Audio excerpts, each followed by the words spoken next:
Hello and welcome to the brand new Interwoven podcast, the voice of the North Essex startup community. I'm Alex. And I'm Adam. And we will be your hosts for this collaboration of business startups of all sizes based in North Essex.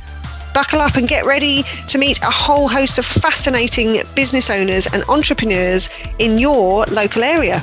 You know how some business communities and podcasts can be a bit stuffy and formal? Well, this isn't it. We'll be bringing you interviews, events, local news and opportunities to meet your fellow startups as we dive into the reality of running a business. Best bits, worst bits, fun bits, scary bits and everything in between.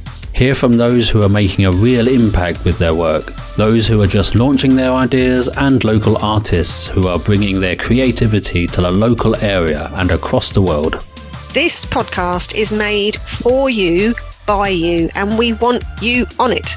So if you'd love to be part of the Interwoven podcast, come and join us in the free Weave community at wearetheweave.co.uk. We'll drop the link in the podcast description.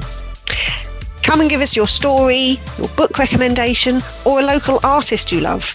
Or maybe you have a feature idea you think would be great for local startups. We're all open to ideas, so drop us a line as quick as you can. In fact, just go and do it right now. Go. So what can you expect in this episode? Well, we'll start by bringing you content from an exciting local startup education and business challenge event called iTEAMS, which was run by the Weave in conjunction with the University of Essex, and interview with an entrepreneur who is building a business out of random acts of kindness, and a snippet from a local artist who started as a singing teacher and has now made it to America to perform with her band, The Wandering Hearts. We're so excited to bring you this podcast today. So without further ado, let's jump right in and get to the good stuff.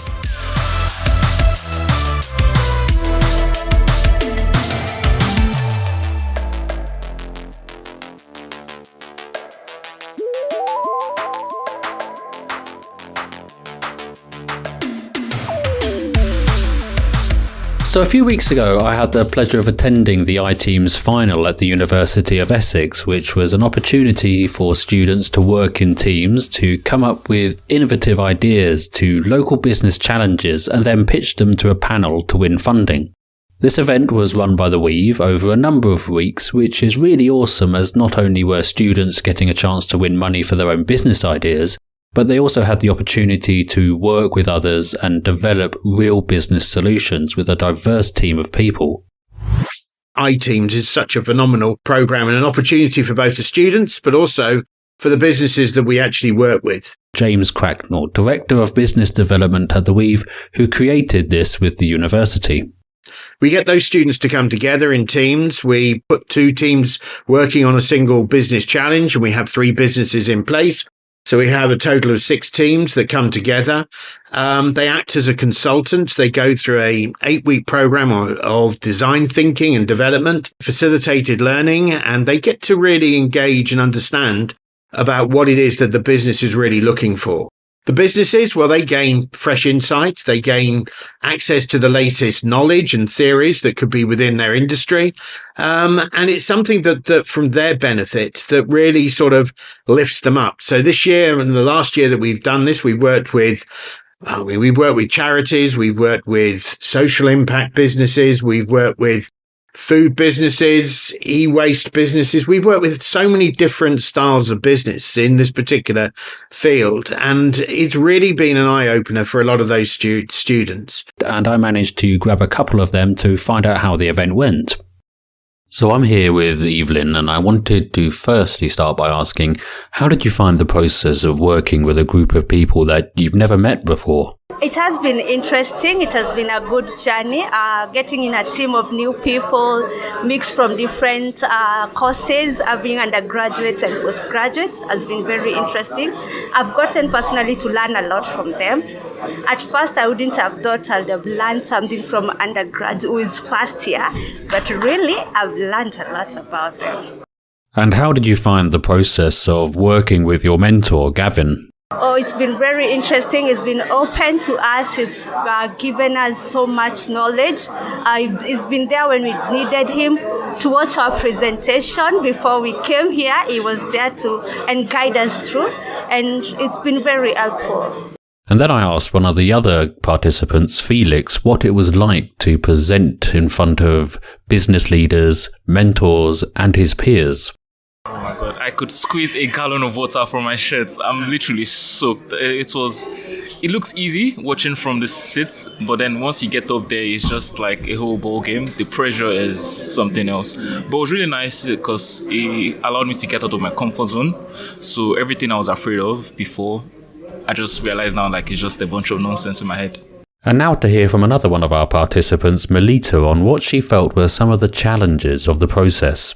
So the challenges would be definitely because we all have our personal commitments in terms of the coursework that we have to complete and all. But surprisingly, everybody on our team was on board and we were dedicated enough to, contribute 100% to it. Like even yesterday, I think Nelson sat up till 5 a.m. to complete the presentation slides, and so did everybody of us. We were sitting along with him to complete the slides. So that is a level of dedication, that is required in the team, and which I could see it in my team. Mentorship is a big part of the iTEAMS process, so I asked one of the other participants, Ore, how she found the process of bouncing some ideas off her mentor. Also, our mentor really provided guidance for us because we're not sure about what we're doing. We had different teams within the group with different views, and so we had to submit everything to the mentor to say, okay, help us out with this. Are we doing the right thing or not? And then he was able to guide us. So having the mentor on the program really did help us, at least to interpret all the things that we had been learning. And finally, I decided to ask our participants, Felix, Evelyn, Mohammed and Ore, whether they would recommend the iTEAMS process to others. Absolutely, 100%. I would recommend everyone, not just anyone, everyone to do this because you learn so much from just working with people and trying to build something together, getting your ideas across. And it also helps you learn lots like research and presenting. And especially during the 8 weeks, every single class we had in every week, we were able to learn something tangible that I feel like I would have with me for life, which was nice. Yes, I would recommend anyone who's looking to get to interact with other people, to learn more, to learn how to be in teams and also how to present. It's a good way to learn and improve on your presentation skills. Sure, it's a very good experience. They have to try it out working with the teams. Absolutely. Absolutely. They just use the 8 weeks to build us or make us mini consultants for businesses. And yeah, it's challenging, it's fun, and then it's nice that we were able to come up with all of these solutions. And here is Gavin McClouchy, who was one of the mentors guiding the teams on a weekly basis, giving some of his thoughts on the process. I've not been able to find something exactly that I really want to do, but one of the things that I've really found I love is this process, mentoring basically, and as part of the iTEAMS program, I get a real buzz out of this. And when I was doing that with say yourself and James from that point of view, that for me that's the bit that I really enjoy. So I spent a lot of time helping, supporting, developing people in my old business. And lovely to see them now have their own businesses in some cases, which is great. I think that's a fantastic legacy for me to look back and think, wow, I had something to do about that. But I realise how much I love this now. So I'm thinking of potentially doing something around mentoring, but being brave enough to actually just go out there and do it for myself. As far as the iTEAMS program is concerned, one of the things that I find amazing about this particular program is that effectively 7 or 8 strangers meet the first week. So my perception the first time I mentored on the program was that actually the students knew each other. How and why I thought that, because obviously everyone's such a diverse background, and I'm just naturally thinking, they all know themselves. Well, no, they don't know themselves, obviously. So I think in the iTEAMS process, that taking 7 individuals from the start, and 7 weeks later seeing them present as a team that is fully committed to each other, I think that's a massive amount of gratification when you think that you've been part of that process. I think the thing that resonates with me the most is it makes my heart feel good. That's what it's about. You know, from there, it's very much about, it's not just how I feel myself, that it makes me feel good and feel happy. It's like seeing, I think you hit upon a great point, it's like seeing the change in them. So one of the students that I mentored this year is 19 years old, which you might think, you know, in the context of this program actually is very young. Because we've got a lot of mature students, haven't we, on this program, you know, and going way through. So this lad is 19 years old and also has been coming every week from Southend.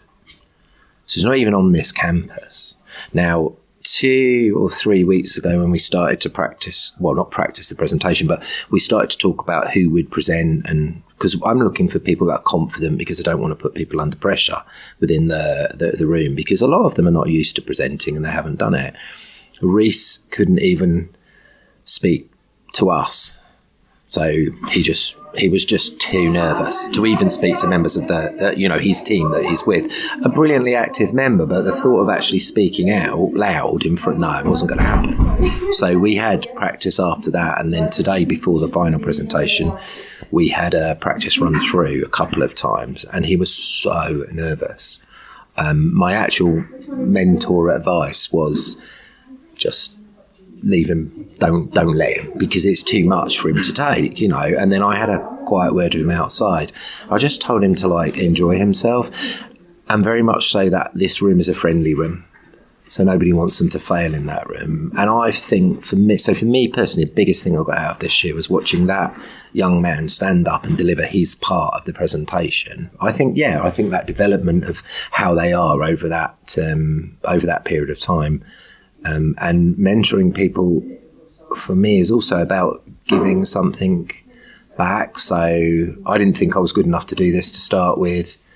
James Cracknell, who is one of the people along with Magda and Adam who run the programme, he convinced me basically that, you know, the knowledge and the experience I had was good enough, and I didn't realise that. But I do have a natural affinity with people. So I do make them feel comfortable. So for me, it's been a learning process too. And I'm really pleased that from the very first year I did it, it's my 3rd year, very first year I did it, I'm still in contact with 3 people. And we meet and have a beer and have a bite to eat. So I think that's kind of, if I was looking for any kind of validation of how well I'd done, then that's nice to carry on the, some of the contact outside of this as well. So yeah. It doesn't matter how experienced you are in your business journey, even mentors can suffer from imposter syndrome, as Gavin tells us. Adam, I'm always waiting for someone to tap me on the shoulder and tell me, look, it's all over. From there, I think that, I think I'm more confident now that this is the 3rd year I've done it. But I do sometimes think, what have I got, what have I genuinely got to give to these people? But you realise that, you've got so much life experience that they haven't got in a number of cases. So it's those kind of things, I think, and the experience of running a business for years and, being involved in other businesses, buying businesses, selling businesses. There's actually a lot of things I know, so less now, which is what's encouraging me to potentially make the jump and, do this as some kind of part-time job. I think it'll be a great credit to people, surely. I think it would be a wonderful kind of outcome, wouldn't it, from that point of view? If anybody will have me, and that's the imposter syndrome right there, isn't it? And finally, I decided to ask Gavin about what his advice would be to other people who are thinking about starting something new. If you do something like a presentation or something like that, I would be saying to people, look, this is about practice is a wonderful thing in the context of something like that. But this is a lot about believing yourself and what you can do as well. So I think a lot of people lack self-belief and their own confidence isn't high. So it's about engaging with them and building their confidence on common ground to be able to enable them to feel that they're confident and capable of doing something that they think they're not. And then it is about them trying it and doing it. And then they realise that they can. And they'll get it wrong to begin with. But when we start to walk, I think we fall down a lot more than we do before we can do it. But then we can end up doing it. So it's great. So from there, yeah, I think that's what I'd say. You know, have belief in yourself, have your own confidence to do something. And I should remind myself of that every night as well. iTEAMS came from the MIT in the States some time ago and was picked up by Cambridge University. And I became involved back in the program back in 2016. The university asked me to be a mentor on a pilot program that they were running. It went well, and I was asked to then develop that program and run with the initiative. We've been running it now for an additional 5 or 6 years afterwards. The Weave has delivered many versions of this particular idea. We've developed it, we've broadened the program, extended the period, we've delivered it online and offline. Offline is clearly better, but online allows us to grow our reach. We've worked with everybody from PhD social science networks right the way through to the University of Essex undergraduate, postgrads, and the likes, particularly within the MBAs and the MScs. Why do I love it? Well, it stands for what we try to do at the Weave. It brings together those aspirational entrepreneurs to our region and to engage with university talent. In my career, been very fortunate. I've worked with graduates, being responsible for developing them as part of our particular teams. In the career I had where I was working with the finance sector, certainly we had graduates coming in every single year, and we worked with them, we developed them, we engaged with them fully. So I know and understand the value of talent, and I also appreciate that many of the businesses that we get to work with within the region, don't see the value of these kind of newbies and they see it as an expense or a cost and not a particular benefit. I believe they're mad to do so. I think they're the clarion call of business that recent graduates are not business savvy. It's as much a responsibility of the business to correct as it is to the educational establishments opening up those opportunities. So I think that kind of poo-hooing of the idea of working with students is something that we've got to overcome within the Weave. And we've got to really connect and understand why it's so valuable to bring these two entities together. So if we're to overcome this blockage between aspiration and real sustainable growth, then we have to learn to engage with the next generation of talent. So if the message that I want to leave everybody with at this particular point is, if anybody wants to know more about this program, then contact and join the Weave, because we're on a journey, we're on a mission to bring aspiration alive, give it opportunity, get small businesses connected to the innovation system, to get them thinking about fresh ideas and not just thinking and sort of engaging with that particular process, but actually connecting them with the resources that they really need to make things happen.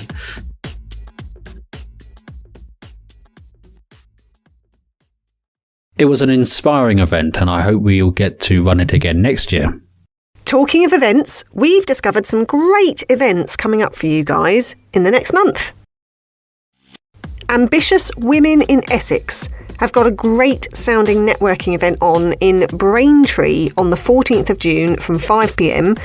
It's in the Big Bear Cider Mill. How cool is that? Cider tasting and networking. What more could you ask for? There's also another event they're running in Billericay on the 21st. I went to an Ambitious Women event last month actually and had an absolutely fabulous time with some fab companies, so I would highly recommend. The Regis Franciscan House in Ipswich, hope I said that right, is running free trial days for their co-working office space at the moment. Charter Hall in Colchester are hosting a Spring into Business Expo featuring loads of local businesses on the 8th of June. And there's also a networking opportunity in nearby Wivenhoe for small businesses on the 2nd of June. And in terms of something less businessy, First Sight has an exhibition on at the moment called Big Women. First Sight in Colchester, that is, curated by a Suffolk-based artist, Sarah Lucas, all about questions and themes relating to womanhood. And the Colchester Arts Centre have got a full programme after their very exciting hosting of Blur this month. They start the month with the 36th Colchester Beer and Cider Festival, which is always a favourite of mine, and have an event which is showcasing some of the newest talent from the Colchester Institute on the 17th of June. And you can find details of all of these events on the events page in the community, so just go to wearetheweave.co.uk.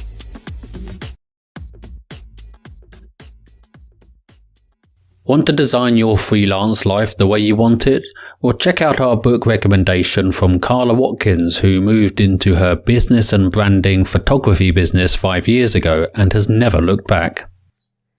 I'm Carla Watkins, and my book recommendation is Be a Free-Range Human by Marianne Cantwell. It was the book that taught me to create a business designed around me rather than trying to fit myself in an existing box, and also introduced the concept of testing an idea on real people before spending extensive money and time developing it. Full disclosure, I'm a case study in the current edition of the book, but that's because it worked wonders. I'm really excited to be bringing you an interview in this episode with a local entrepreneur with big ideas and a big heart. Nigel Richardson runs Secret Hamper, a business built around providing random acts of kindness to make everyone smile. I love how a random act of kindness is just good for everyone involved. The receiver gets something they weren't expecting for the day and makes them realise the world really does have good people in it. And the giver gets that warm, fuzzy feeling of having helped someone out. Nigel started the Secret Hamper from a single idea and has now provided hampers to individuals, businesses, and most notably hospitals all around the country. His Thank You NHS campaign made it to the national news and the Jason Vale podcast and has provided hundreds of hampers to hardworking hospital staff to brighten their days. I particularly love his story of how he got started. So let's have a listen.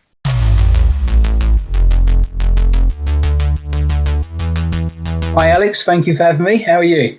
I'm very well, thank you. And it's really, really lovely to have you here. I'm very excited to talk to you about your business because I've been doing a bit of reading about it and it just fills me with all sorts of happiness and joy. So, so tell me a little bit about Secret Hamper, what it is and how it came about. Yeah, sure. So basically back in 2015, I took voluntary redundancy from the city, a career that I've been in for 25 plus years. It got to a point where I just felt it come to its natural end. So I managed to sort of negotiate voluntary redundancy and brokered a deal with my wife to let me have a few months off over the summer so I could spend some time with her and the children. And so it's nice just to reconnect with them because obviously working city hours, I was leaving home at 4:30, getting home at 8:30, and missing the kids grow up and all those sort of sunny days out that having the summer holidays. So I managed to negotiate that on the premise that I'll definitely go and get a new job in September. September come and it's like, oh my God, what do I do now? So I dug out my CV and, sent it off to a few places and didn't get any response whatsoever. And so, oh my goodness, I don't know what to do. So I just printed some flyers, popped them through some letterboxes just to a handyman, and just went around and did some painting and decorating and odd jobs for various different neighbours in the village and stuff like that, just to sort of tick over, not to necessarily earn money, more to just sort of, keep my mind active than anything else. And it then got to December and it was like, my goodness, my wife's saying, look, come on, what's going on? You need to find a job. And I said, well, look, it's Christmas time now. Let's worry about it in January. Let's just enjoy Christmas. And then we were sitting there watching the TV and an advert came on for the co-op where two guys are playing a computer game and then they go to the fridge and there's nothing in there. And one of the guys says, right, I'm going to go down the shops. And as he goes out of the house, he sees his elderly neighbour across the street, comes to the front door, open it up with his shopper on wheels and looks down at the pavement, which is all frozen over. Then another young guy comes skating past on the pavement and they start playing the bolero music and the old guy just looks down and shakes his head and goes back indoors. So then the next scene, you see the original youngster in the co-op and he remembers the old guy and he starts filling up a bag of groceries. And then you see him leave it on the guy's doorstep, ring the doorbell and walk off. And then the ending scene, if you like, is a guy sat in the window of his kitchen with a hot cup of tea and the fairy lights are on and it's just all lovely. And this guy's done a random act of kindness. And that really hit a note with me because earlier in the summer, I'd done a little bit of work with our parish council and they asked me to go out to try and get some signatures and find out why people would use our church rooms so we could try and bid for some lottery funding to get the church rooms done up. And I came across this guy, and he was on his own. He'd lost his wife, and he's very lonely. And he just said, he said, come in. He said, I've not seen anyone for 2 weeks. He said, he said, if I don't see the post, I just don't see anyone. So I've gone in, and he told me how he lost his wife, and since losing his wife, the neighbours on each side wouldn't speak to him anymore. They just kept their heads down. And it may be that they were just embarrassed or didn't know what to say to him. But ultimately, he was lonely. And, I just spent all my afternoon around his house drinking copious amounts of cup of tea, eating loads of biscuits, and, going home with one signature instead of like 30 or 40, which I'd have been asked to get. And that advert reminded me of this guy, Harry.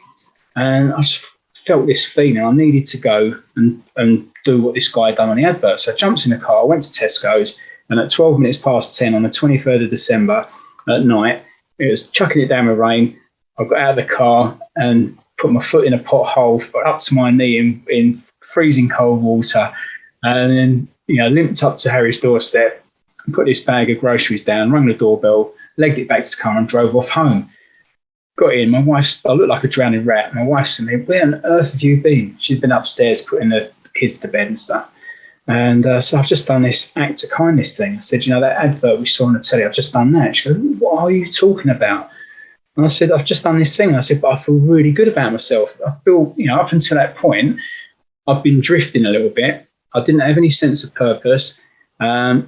Inside, I was panicking. I didn't feel very good about myself because I was feeling like I was letting my family down. I couldn't find a job. And, when I worked in the city, I was good at what I did, but I just didn't want to do it anymore. And I didn't know what to do. And this gave me a purpose. And I thought, wouldn't it be great if I could share this feeling that I've just got of giving and hopefully making a difference with other people and create a platform to spread kindness one box at a time. And because it was Christmas time, I thought, let's have a little play on words. Everyone talks about these in the office about secret Santas. Why can't we have a secret hamper where we could send a box of everyday essentials to someone anonymously? So take away that stigma if someone was struggling or needed a little bit of help but wouldn't reach out, too proud to ask for any help. Something turned up anonymously that they couldn't turn away. That could make a huge difference to them. So that's how it all really started out. And we kind of evolved from there over time. So we initially started with like care home hampers. So if you had a relative in a care home, you could send a thank you into maybe the staff for looking after your loved one that then could be shared with the residents. You could have, we even done one for dog homes. So if you took an animal in from a rescue centre, instead of making a financial donation, you could maybe send in a box of goodies for the other dogs that were left behind. I mean, it's a bit mad, but dog people get it. and And then we had like student hampers, so mum and dad could send a little rescue package to kids off at uni. And then newborn hampers, so there'll be stuff in there, but like wet wipes, nappies, and a meal that dad could put together quickly and stuff like that, and a bit of pampering stuff for mum in there as well. So it wasn't necessarily all about the baby and loads of baby grows. It was just the essentials with a few treats for mum and dad as well. And then I went to a networking. I started throwing myself into networking meetings. I've never been to one before. And the first time I went to one of these ones, they asked me to stand up and talk about myself for 30 seconds. And I thought, you're having a laugh, aren't you? I was like, yeah, exactly. You didn't. And I said to the lady that invited me, I said, you never told me this. She goes, if I told you, you wouldn't have come. I was like, oh, great. So it was from one of those two things happened on that networking meeting. I met a lady at Farley Hospice who was doing some fundraising, and she said, look, would you like to take part in our £50 challenge? And I said, well, what on earth is that? She said, well, we give you £50 and then you have to go off over a period of 3 months and try and turn that £50 into as much money as possible. So I thought, yeah, I quite like the idea of that. And I thought, what on earth am I going to do? I said, well, worst case scenario, I don't spend the £50 and they get the 50 quid back at the end of the 3 months. So I got to thinking, what we could do. And the second thing that happened there, I met somebody from Malden District Council that said, why don't you do a Malden box? And I went, to my knowledge, all we've got is Malden and sea salt. I know there's maybe a couple of breweries, but there's not much in a hamper. So then I went home. I was thinking about this £50 challenge, and I was thinking about this Malden hamper. So with a £50 challenge, I thought, well, not many people know of me. What could I do to raise our profile that would also help other people along the way? Because that's our, the whole random act of kindness and paying it forward it's the foundations a business is built on. So then I thought, well, how about I've got this massive van that I'm driving around in.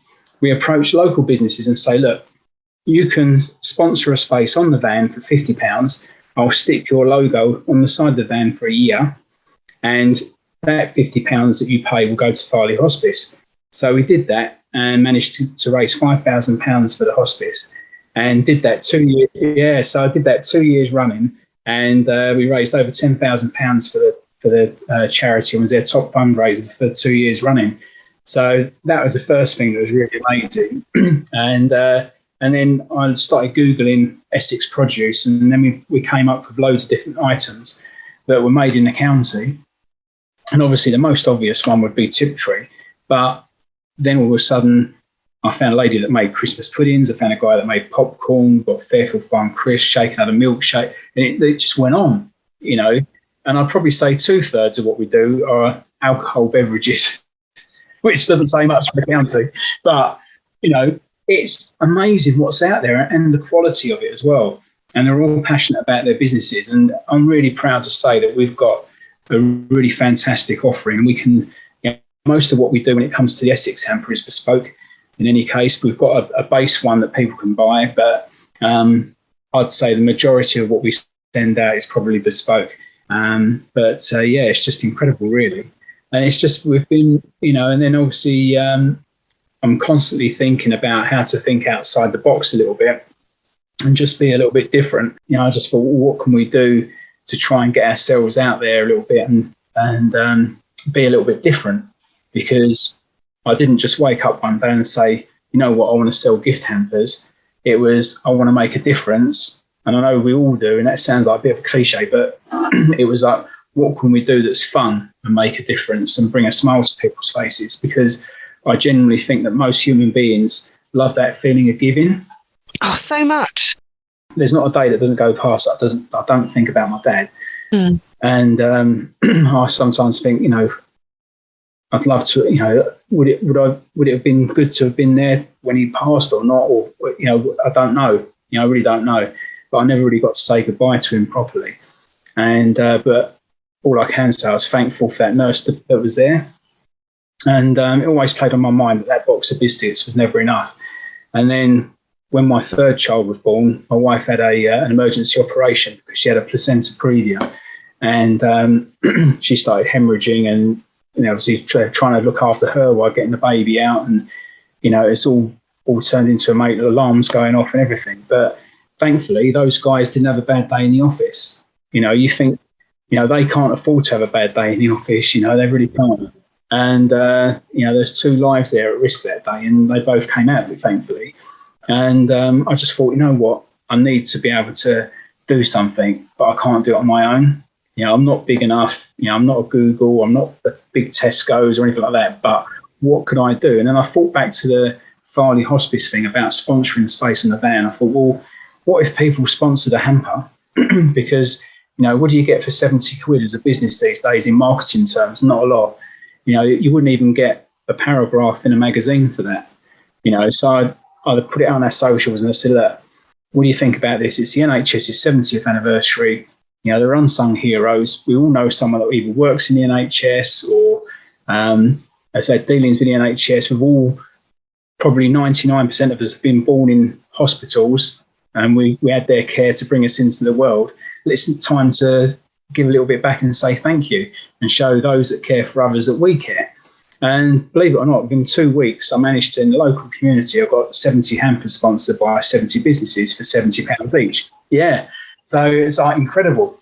That's amazing. So you actually carried on through the lockdown then? I didn't realise. Yeah, we did it. We couldn't obviously do any full deliveries to hospitals because the whole point of it was we kind of made a bit of an event of it. but we couldn't, hospitals were on lockdown, so they were a no-no. But what I could do was, into their goods in area, I could deliver a hamper. Everything you're doing with Secret Hamper is so, it's like all of these positive things. It's like the great feeling of giving, the great feeling of being appreciated, and you're supporting local businesses and you're supporting charities. I mean, that's a lot of goodness in one business, right? Yeah, well, yeah. But it's nice, it's because it's just nice to be involved in something that brings a smile. There's so much, we're on the planet for such a short space of time. Sometimes it can feel like an eternity, but when you really sort of drum it down, it's such a sort of short space of time. Ultimately, I mean, the day-to-day business is, we are a hamper business, but with a difference is that, we try and pay it forward. We support, I know there are other companies out there that will use locally sourced products and stuff like that, but, we've got that kind of backstory where it all come from. And there's loads of stories. I mean, one very quick one is that when we launched the business, I went around just to do sort of like guerrilla type marketing. I went into a care home and said, look, could we give you one of our hampers for in return for some photos?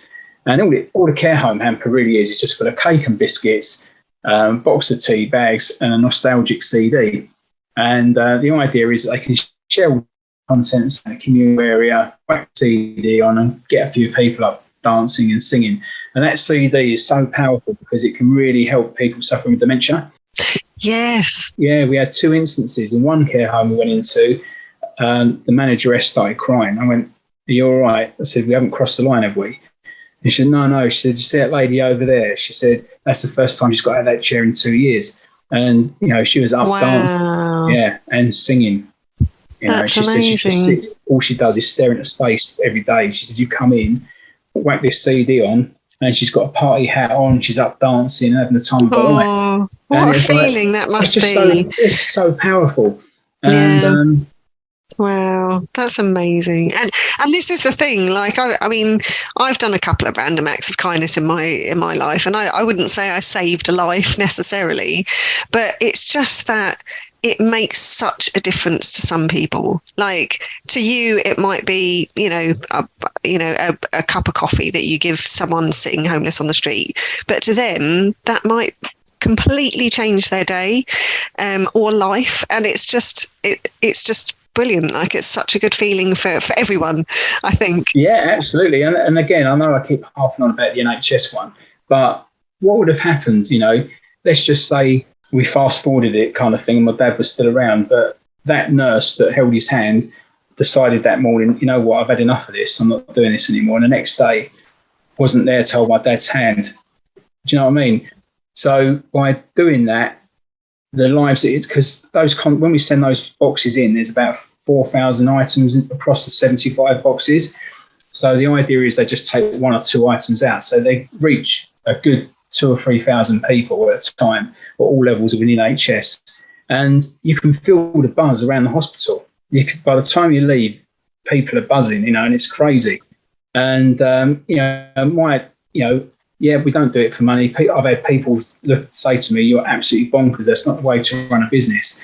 It's like, yeah, I get all that. But sometimes, what goes around comes around. And then hopefully some of those people that have sponsored the boxes will come back and remember before they hit that Amazon button down the line. They might think, actually, who was that company we dealt with? Yeah, that was brilliant. We love being involved in that campaign. And not only that, it gives businesses something else to talk about on their blogs. And, with their staff and stakeholders, whoever it might be. Absolutely.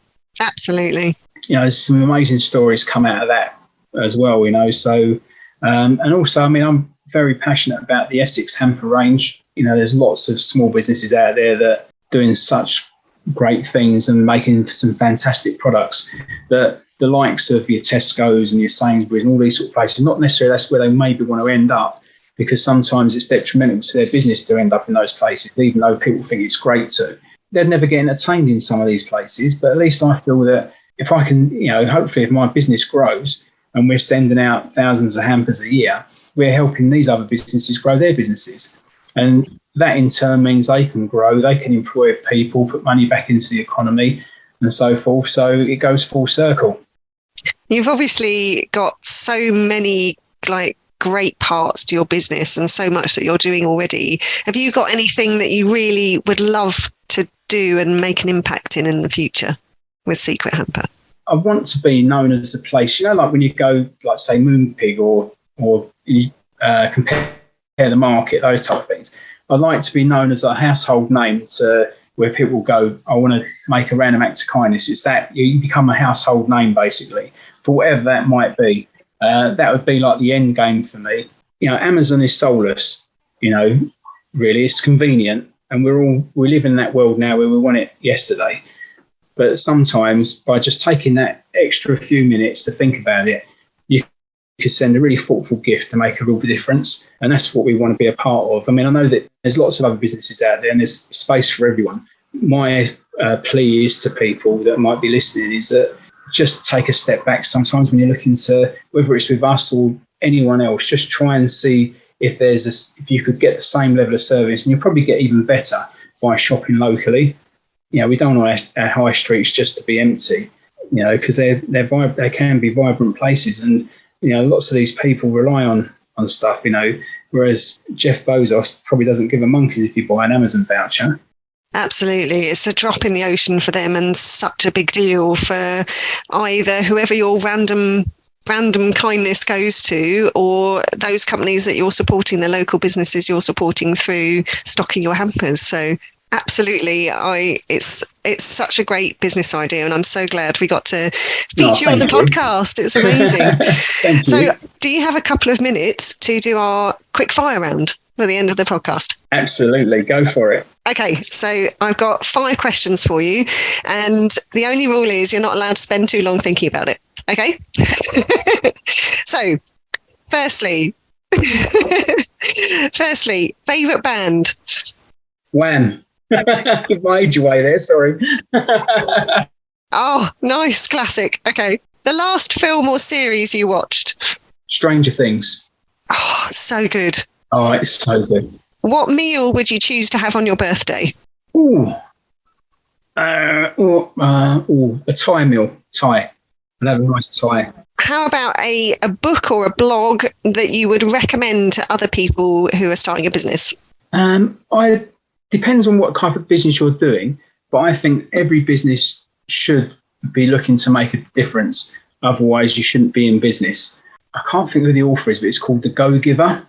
It's not a true book. It's not like a factual book as such. It's more of a sort of parable, if I've said that correctly. But it's 5 little short stories that lead up to the end part. But it's all about giving and, being rewarded for giving, basically. Give first, receive later, which is pretty much what Secret Hamper is all about. Best piece of advice you've been given? I would say believe in yourself, because if you don't believe in yourself, why should others? Thank you so much for coming on the podcast. It was lovely to have you here. Your personality comes through in your business. It's brilliant. Oh, thank you. No, thank you. I hope this isn't the last we hear of Secret Hamper. We're hoping to have a few little snippets into what Secret Hamper are doing over the next few episodes. So we shall hear from you again. Brilliant. Thank you so much, Alex. It's been great talking to you. What's it like to live locally in Essex but be part of a band that lives across the country and travels internationally? Well, let's find out and hear from Tara Wilcox-Leach, a beautiful and talented 1/3 of the Wandering Hearts, an Americana band with stunning vocals, which was formed in 2015. Hi, I'm Tara from the Wandering Hearts, and I'm really pleased to be talking to Interwoven today.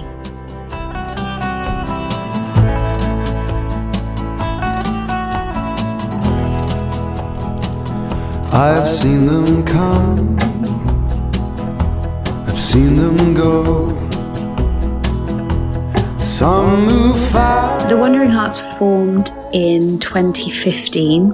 we didn't actually know one another. We had some mutual friends who'd put us in touch and suggested, as we were 4 unfulfilled musicians that had a love of harmony singing, that we might be a good fit. So there were 2 guys, 2 girls. We were looking at original songs.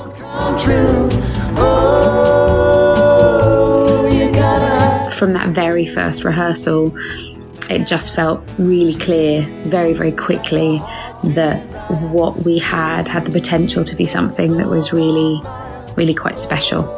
I suppose the best, probably most surreal moment of being in the band would have been opening for Celine Dion at Hyde Park.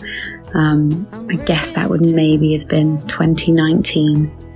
We'd opened for Tom Petty a few years prior and Eric Clapton, but this was our first time on the big main stage, and performing there, coming off stage and then watching Celine Dion's performance.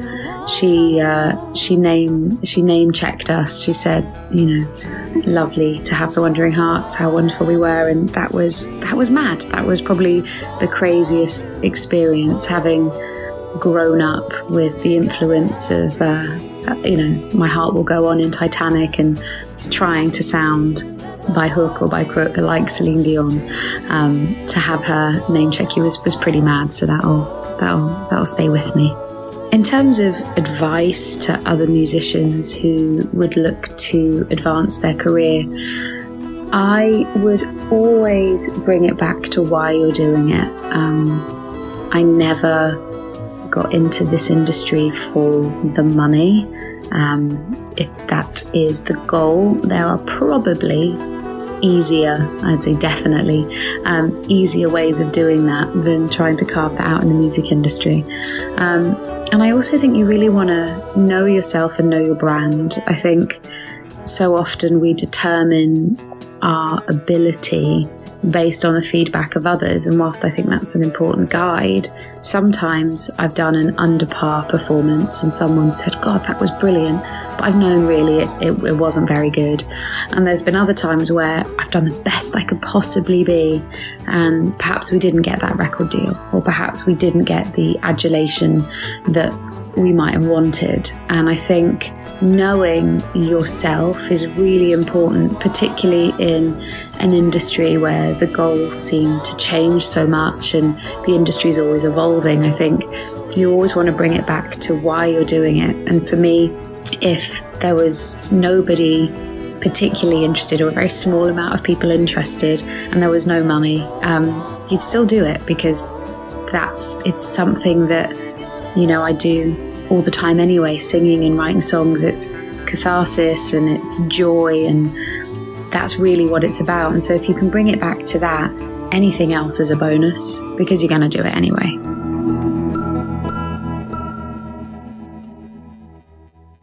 If you want to check them out, they'll be supporting the fabulous Jack Savoretti on his tour this summer.